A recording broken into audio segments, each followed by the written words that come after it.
मित्रों नमस्कार, आपका स्वागत है हमारे इस विशेष वीडियो में। आज का विषय है शिक्षा में बढ़ोतरी के लिए ये 10 बातें जरूर याद रखें।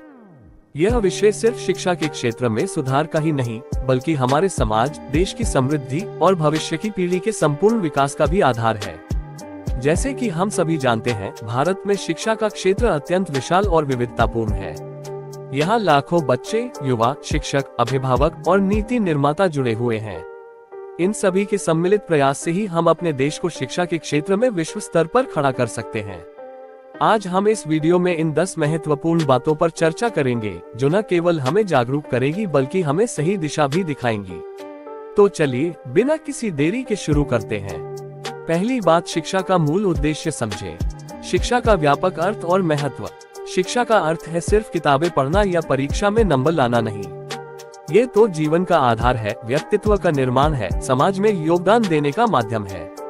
शिक्षा का उद्देश्य है व्यक्तिगत विकास, आत्मज्ञान, आत्मसम्मान, आत्मनिर्भरता, सामाजिक जिम्मेदारी, नैतिक मूल्यों का पालन, समाज सेवा, व्यवहारिक कौशल, समस्या समाधान, आलोचनात्मक सोच, संचार कौशल, सृजनात्मकता और नवाचार, नई सोच, नए विचार, आविष्कार, पर्यावरण और नैतिकता का सम्मान, प्राकृतिक संसाधनों का संरक्षण, नैतिक मूल्यों का पालन। इतिहास और वर्तमान का संदर्भ। प्राचीन भारत में शिक्षा का स्थान बहुत ऊंचा था। गुरुकुल प्रणाली में छात्र गुरु के बीच गहरा संबंध होता था और जीवन के हर पहलू का प्रशिक्षण दिया जाता था। मध्यकालीन भारत में भी शैक्षिक संस्थान जैसे नालंदा, तक्षशिला आदि शिक्षा के केंद्र थे। आधुनिक शिक्षा प्रणाली ने औद्योगिक क्रांति के साथ प्रगति की, लेकिन अब हमें अपने उद्देश्य को फिर से परिभाषित करने की आवश्यकता है। आधुनिक समय की आवश्यकताएं। आज का युग है डिजिटल, इंटरैक्टिव और ग्लोबलाइजेशन का युग।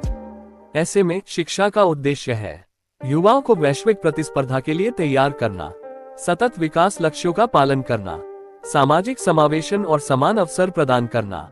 मुख्य बात तो मित्रों, हमें समझना चाहिए कि तारांकन शिक्षा का मूल उद्देश्य व्यक्ति का संपूर्ण विकास और समाज का सशक्तिकरण है। ये सिर्फ किताबी ज्ञान का संग्रह नहीं, बल्कि जीवन कौशल का समावेश है। दूसरी बात, सुनिश्चित करें कि शिक्षा सभी तक पहुंचे। शिक्षा का समावेशीकरण और उसकी चुनौतियां। देश का हर बच्चा, चाहे वह किसी भी जाति, धर्म, क्षेत्र या वर्ग का हो, उसे गुणवत्तापूर्ण शिक्षा का अधिकार है। वास्तविक स्थिति अभी भी लाखों बच्चे, विशेष रूप से ग्रामीण इलाकों और पिछड़े वर्गों में, शिक्षा से वंचित हैं। लड़कियों की शिक्षा में बाधाएं अभी भी बनी हुई हैं। आर्थिक असमानताएं, सामाजिक दबाव और जागरूकता की कमी भी बड़ी बाधा है। समाधान के रास्ते, स्कूल का विस्तार और सुविधाएं। नए स्कूल खोलना, विशेषकर ग्रामीण इलाकों में। मुफ्त शिक्षा और छात्रवृत्तियां, आर्थिक रूप से कमजोर बच्चों को प्रोत्साहित करना। डिजिटल शिक्षा का विस्तार, मोबाइल, टीवी, इंटरनेट के माध्यम से शिक्षा पहुंचाना। सामाजिक जागरूकता, अभिभावकों और समाज में जागरूकता फैलाना। सहयोग, निजी क्षेत्र, NGOs और समाज का सक्रिय सहयोग। बिहार, झारखंड, उत्तर प्रदेश जैसे राज्यों में सरकार और समाज के संयुक्त प्रयासों से बदलाव आया है। उदाहरण के तौर पर सरकारी योजनाएं जैसे प्रधानमंत्री बालिका शिक्षा योजना और सहायक शिक्षक योजना ने बहुत मदद की है। शिक्षा का अधिकार हर बच्चे का मूल अधिकार है। हमें मिलकर इस अधिकार को सुनिश्चित करना चाहिए, तभी हम अपने देश को शिक्षित और जागरूक राष्ट्र बना सकते हैं। तीसरी बात, आधुनिक तकनीकों का इस्तेमाल करें। डिजिटल युग में शिक्षा का परिवर्तन। आज की दुनिया में डिजिटल टेक्नोलॉजी ने शिक्षण के तरीके ही बदल दिए हैं। प्रमुख तकनीकी उपकरण और उनके फायदे। Online classes, Zoom, Google Meet जैसे प्लेटफॉर्म से कहीं भी पढ़ाई संभव। E libraries, national digital library, Khan Academy जैसी साइट से मुफ्त में सीखना। मोबाइल एप्स, ड्यूओलिंगो, बायजूस जैसे ऐप्स से सीखने का मजा। वीडियो लेक्चर्स, यूट्यूब चैनल्स पर हजारों शिक्षाप्रद वीडियो। AI और मशीन लर्निंग, व्यक्तिगत शिक्षण, आसान अनुकूलन, चुनौतियां और समाधान। डिजिटल डिवाइड, ग्रामीण इलाकों में इंटरनेट की उपलब्धता और डिवाइस का अभाव। प्रशिक्षण की कमी, शिक्षकों को नई तकनीकों का ज्ञान नहीं। सामग्री का लोकलाइजेशन, स्थानीय भाषाओं में सामग्री विकसित करना जरूरी। उदाहरण, महाराष्ट्र, केरल, कर्नाटक जैसे राज्यों ने डिजिटल एजुकेशन को अपनाकर बहुत अच्छा परिणाम प्राप्त किया है। सभी स्कूलों में स्मार्ट क्लासरूम्स, डिजिटल बोर्ड्स लगाए गए हैं। चौथी बात, शिक्षकों का प्रशिक्षण और विकास जरूरी है। शिक्षक का महत्व।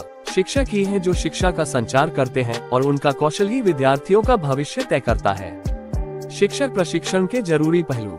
नई शिक्षण विधियाँ, project based learning, case study, interactive classroom. तकनीक का प्रयोग, डिजिटल टूल्स का उपयोग। मूल्यों का शिक्षण, नैतिकता, ईमानदारी, सहानुभूति।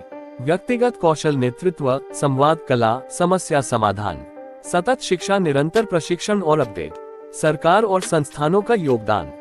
शिक्षक प्रशिक्षण संस्थान, विश्वविद्यालय और सरकार को चाहिए कि वे नियमित रूप से शिक्षक विकास के कार्यक्रम चलाएं। उदाहरण जैसे राष्ट्रीय शिक्षक शिक्षा परिषद (NCT) ने शिक्षक प्रशिक्षण के मानकों को निर्धारित किया है। पांचवी बात, स्कूलों में बेहतर अवसंरचना आवश्यक है। अवसंरचना का महत्व। शिक्षा का अनुभव तभी अच्छा होता है जब स्कूल की बनावट, सुविधाएं और वातावरण सकारात्मक हो।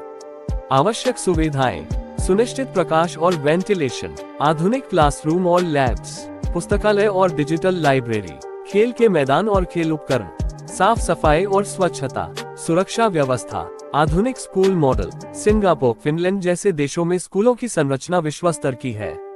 वहां पढ़ाई के साथ साथ खेलकूद, कलाएं और सामाजिक गतिविधियों पर भी जोर दिया जाता है। आर्थिक संसाधनों का प्रबंधन। सरकार, निजी क्षेत्र और समाज मिलकर फंडिंग करे। छठी बात, छात्र की रुचि और प्रतिभा को पहचाने।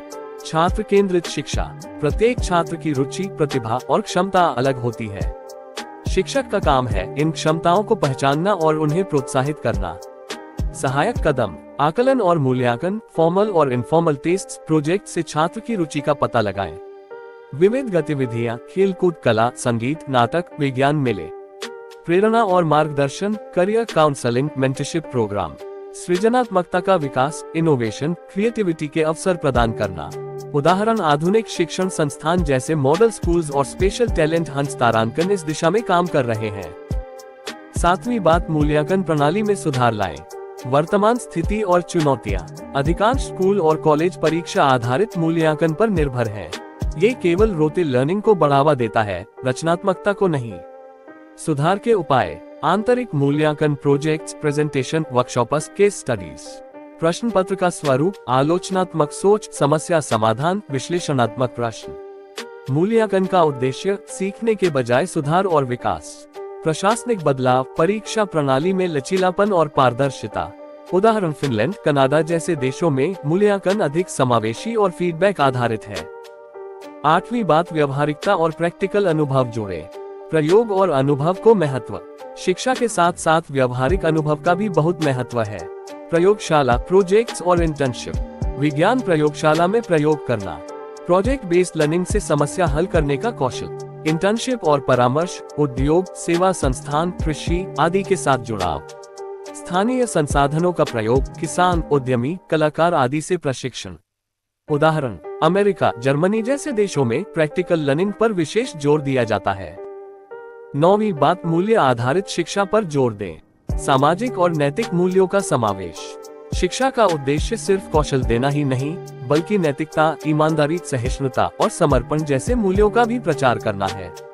कार्यक्रम और गतिविधियां, मूल्य आधारित नाटक और भाषण, सामाजिक सेवा कार्य, सांस्कृतिक कार्यक्रम, साहित्य, इतिहास और धर्म ग्रंथों का अध्ययन। प्रेरणा स्रोत, सामाजिक जिम्मेदारी, पर्यावरण संरक्षण और सहिष्णुता का पाठ्यक्रम से जुड़ाव जरूरी है। 10वीं बात, सामाजिक और नैतिक शिक्षा भी जरूरी है। बच्चों को नैतिकता सिखाएं। बच्चों को नैतिक मूल्यों का पाठ पढ़ाना जरूरी है ताकि वे जिम्मेदार नागरिक बन सकें।